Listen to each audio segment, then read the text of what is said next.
Good morning. It's an early Sunday morning. We've come down to the plot.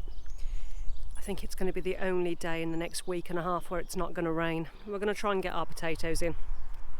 Because we're digging into the ground, the clay soil is just so wet and it's very, very heavy. So my husband's going to try and get on with doing what he can on the potato bed. So, a little bit of a clue to the surprise. It's something I did a few years back, and now this opportunity, when I got the allotment, arose for more space. So I'm going to do it again. It's took a couple of weeks of building and prepping, but I think we've got to the stage now where it should be okay, and you'll be able to see what that is a little bit later in the video. And it's something that will benefit the allotment and us personally. Now we've started, well, my husband has started digging the trenches for the potatoes about a week or two ago, and now with this one day of dry weather we're going to try and get in as many as what we can, if not all. Now it is quite a large area for potatoes, and it is going to produce, fingers crossed, a lot of potatoes, but they will be used. So we've made a start already on planting a couple of rows. So this is the potato area that my husband has dug, and he's just working now on the trenches. It's something I can't physically do. So after the first lot have been dug up, we'll work from left to right. So it should start clearing ground once they're harvested. I'll start growing some squashes, pumpkins, and then I'll start having some cabbages or brassicas in certain rows as well, and just get hold of some cheap scaffolding netting and a few canes just to hold it upright just through the winter. May as well make the most of the beds, otherwise once the potatoes are harvested it's going to be bare, and that's when all the weeds are going to come in, and the ground is already incredibly weedy, and this is why I don't like digging into the ground. It's dealing with such a large area of weeds at a time. So my husband is just going to get on with planting the rest of the potatoes today. I may help him by advising. I've got lots of little jobs to get done that I can manage to do if I can. So that's what we're going to get on with today. Cleaning and sorting to sort out. So this is the broad beans that I planted that the foxes jumped on. They're doing okay. The ground is a bit dry because I've had plastic over the top, so I've taken that off today. But they're looking quite healthy. A couple of them have been nibbled, but this is why you always grow extra plants. So if the worst comes to the worst, you've got something to replace them with. The little reduced seed tape of radishes have actually came up. I didn't think they would germinate.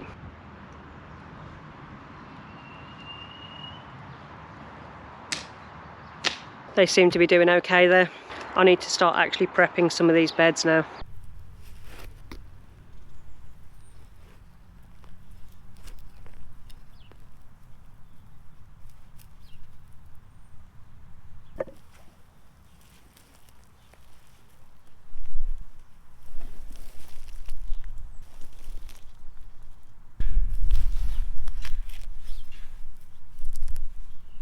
So the 3% chance of rain, and it rained. So some of the beds I've uncovered and actually finished the weeding. Not looking too bad. On these 3 beds, it's all been weeded and lightly raked. The only reason I raked it a little bit, it was quite compact because we were walking over the new compost when we placed it over while we were building the polytunnel, because we're expecting a lot of rain, and if I leave it quite compact it's just going to flow off and pool elsewhere. So that's going to be, that first bed's going to be for outdoor tomatoes, plus beets and some herbs as well.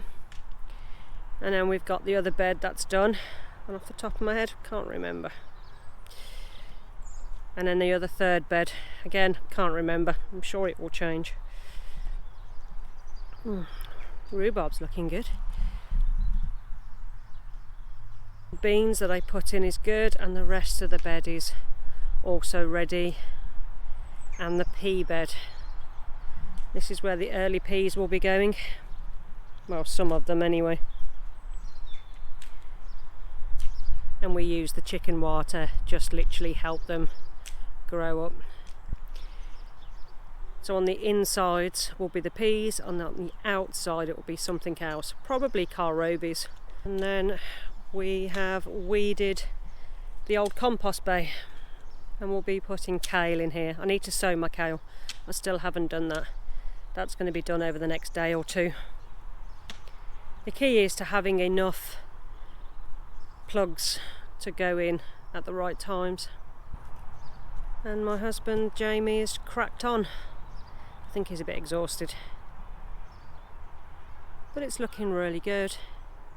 Now we're using Hessian down the middle of where the paths are, just for cleaner feet and to help reduce some of the weeds a little bit.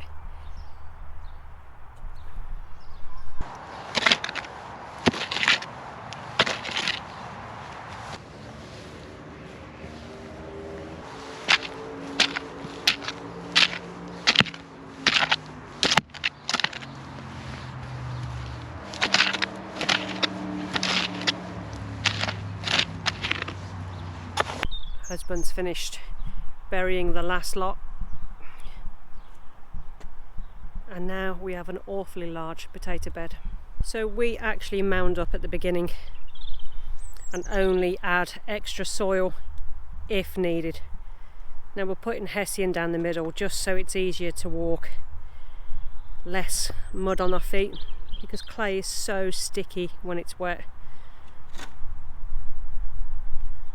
So fingers crossed we won't actually have to mound up anymore on the potatoes. We've done it like this for the last couple of years and it's always worked quite well.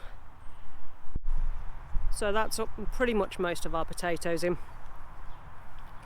I think we've got Sharps Express, Jazzy, Camel, Pink Fir and all these.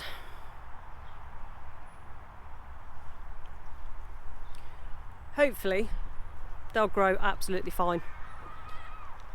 We've not grown in this side of the allotment before, so it will be a little bit of a trial. I would love to overwinter and put tons and tons of manure in, and it's so much hard work. And whereas not necessarily afraid of hard work, we're both very broken at the moment. So fingers crossed we'll actually get a half decent crop. Last year we did do quite well with our potatoes. We had them in the ground and in pots. The ones in the ground we had over a kilo size potato on its own. It was very big, pretty much the size of my husband's head. Okay, I've left you waiting long enough. What's the surprise? These. This is the surprise. This is a copper black moran. She is really quite beautiful. So this is the surprise. We picked up some chickens a couple of days ago. We thought it was time to have some chickens on the allotment. We had chickens years ago and we've always enjoyed having chickens. Now obviously we have fox issues, but after speaking to multiple other chicken owners who have fox issues every single day, it's still possible. So a couple of weeks ago we started to build the coop and the outdoor run. For the coop we turned an old shed that we had already on the plot, 10 foot by 5 foot coop, so a reasonable size coop for them. And the outside is 3 meters by 2.8 meters space, so a reasonable size run. But as soon as avian flu has moved on and restrictions have stopped, they'll be able to have a much bigger area. At the moment we have to have a run that's completely covered in mesh and bird netting to stop any wild birds getting into the actual coop itself. There's lots of other restrictions as well, but you're better off looking on the UK government website. He will give you all the information that you will need to keep chickens at the moment. Now in the future we are going to get a couple more, I'm thinking I'm just going to get some high line ginger chickens. They produce eggs all year round, and they were prolific egg layers for us last time. These black copper Morans lay between 200 to 260 eggs a year, so that's still plenty of eggs.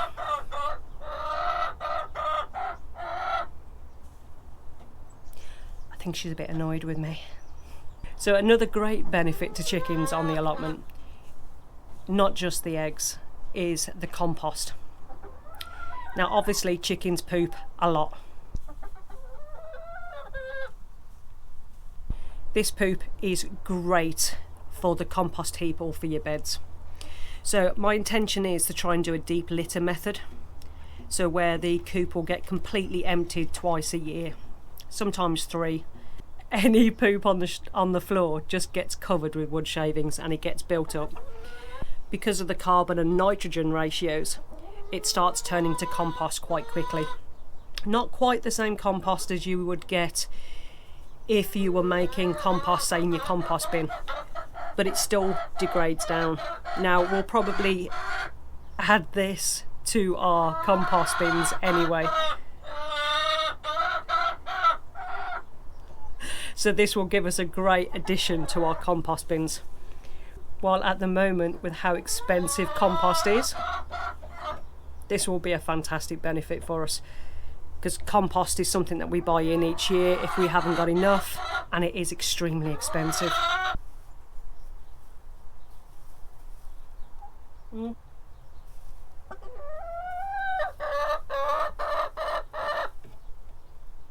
So that was my surprise. Maybe not a surprise to some, but we really weren't going to do it. And then I just literally had a change of mind and thought, yeah, let's just go for it. So I'm a little bit happier now the potatoes are in. I was looking at the weather forecast with how wet it's going to be over the next couple of weeks, and I was a bit concerned. Now they're in, I can relax a little bit better. I think it's time for me to go and have a quick cup of coffee maybe. Let the chickens do their thing. If you want to keep up with updates about our chickens and our plot in the near future, why don't you like and subscribe? This really does help our channel grow.